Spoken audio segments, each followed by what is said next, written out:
Bagong taon, kaya marami ang umaasang magkaroon ng fresh start at maging mas healthy ngayong 2026. Ano nga ba ang ginagawa ng mga kapatid natin para masigurong tuloy-tuloy ang kanilang New Year, New Me? Para bigyan ng mukha ang balita, Mobile Journal Denise Valdesancho. New Year, New Me na raw ang mantra ni Enzo. Napasarap daw kasi ang kain niya nitong December, dahilan kung bakit tumaas ang timbang niya. Ang December kasi sa atin parang cheat month yan eh. Hindi yan cheat days eh. Mula sa dating nasa 50 kilos, pumatak na sa 89 ang timbang niya noong holiday. That's why this 2026...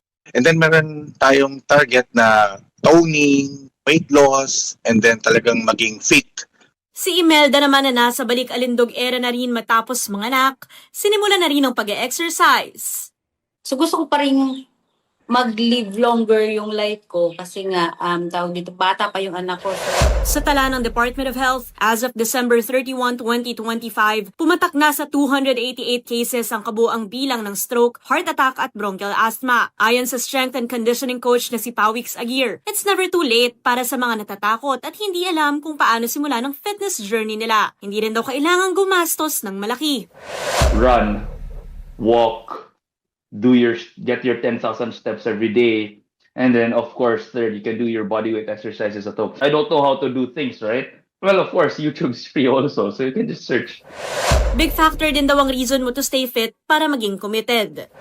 It's a trend. It's a thing every New Year that happens all the time. But I think I won't say it's a problem, but the thing is, people just looks at it in a very short term manner. What's that bigger why? What's your biggest vision? I think it's always on that. What's your vision for yourself, probably, and not only for yourself but for the people that you're surrounded with. So, sabi nga, come on guys, it's 2026. Hindi na lang dapat option ang pagiging healthy. Priority na dapat yan.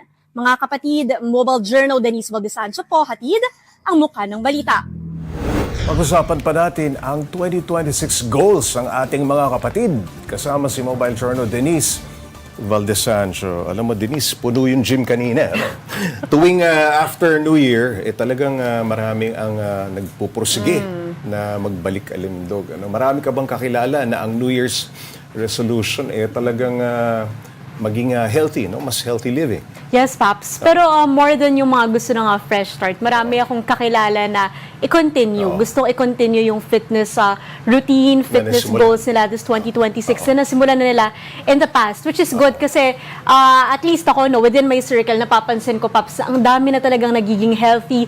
Last year, naging patok ulit yung pagtakbo, yung running era, yung simpleng walking, jogging, biking, and it's nice to see and it's nice to know na more people are getting involved, more people are wanting to become healthy, not just for themselves, pero sa mga tao rin na nakapaligid sa kanila, Paps. Yung mga nakausap mo, Denise, paano daw nila sisiguruhin, mame-maintain nila yung habit? Kasi sinasabi nila, hindi nga sugon diba? Sa una lang, masipag, pero wala na. Exactly, wala na Paps, after a few weeks. Yan yung nabanggit ni Coach Pawix na marami, It's a trend na sisimula, gustong-gusto, punong-puno yung gym. Kanina nabanggit mo, punong-puno yung gym. Pero in the next quarters of the year, kakaunti na lang. Pero eto, ang nabanggit naman nila, the reason why they want to stay committed, Paps, ang mostly kasi ng mga yan, they get coaches, And malaking factor kasi yun. Kasi syempre may coach ka, may nagbabantay sa'yo. May investment ka, may ginastos ka, at may programa kang sinusunod.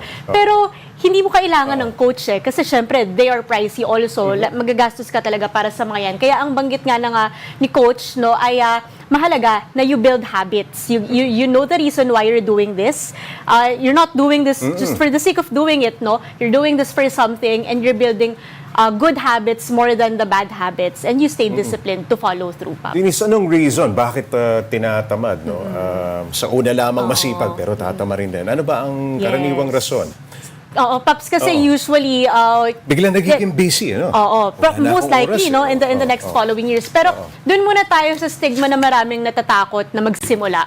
Kasi syempre, nakakatakot nga naman, nakaka-intimidate nga naman sa gym, nakaka-intimidate, ang gagaling ng tumakbo ng iba, ang gagaling ng mag-bike or whatever na fitness journey yung ginagawa ng iba. May mga ganung factor. Pero, tas yun nga, nababanggit mo, Paps, na yung iba nagiging busy na throughout the years or hindi agad nila nakikita na may changes agad. Pero Pero paalala nila paulit-ulit, Yun, Paps, oo. na it doesn't happen overnight. Oo. It's really, it's a thing that happens years talaga ang kailangan, Paps. In a year, Oo. hindi mo rin makikita kung mag-gym ka in a year, wala agad yan changes na visible eh. Oo. Pero more than that, you have to think na it's more on getting healthy. Correct. You're getting fit. And of course, no, yung mga sakit, may iwasan yan. Oo, Paps. Magastos din yan. Maliban sa fitness goals ngayon ng 2026, ano pa ba yung ibang karaniwang New Year's resolution? Paps, nabanggit ko no, when it comes to being healthy, aside sa going to the gym, being active, yung pagkain din, Paps. No, yung isa Diet, sa mga CS ko nabanggit niya na talagang guilty siya.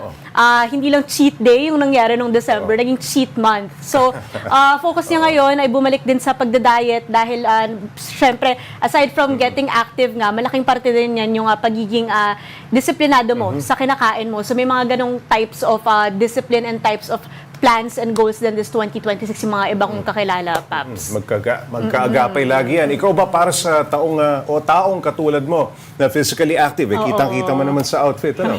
Ano ba ang iyong New Year's resolution, Denise? Siguro, Paps, it's more on ayun din, maintaining what I've started and also trying out new hobbies. Kasi, syempre, masaya na you're going to the gym, masaya na you're trying running, kasi that's yun yung mga ginawa Try ko new things, last diba? year. Pero So, maganda rin na you get to venture out new types of exercises, types of things that can also make you fit. Para naman, di ba, you also get to know yourself, you also get to know other people. So for me, personally, yan yung gusto kong mangyari for 2026, Paps. Alright, maraming salamat, Mobile Journal Denise Valdesancho.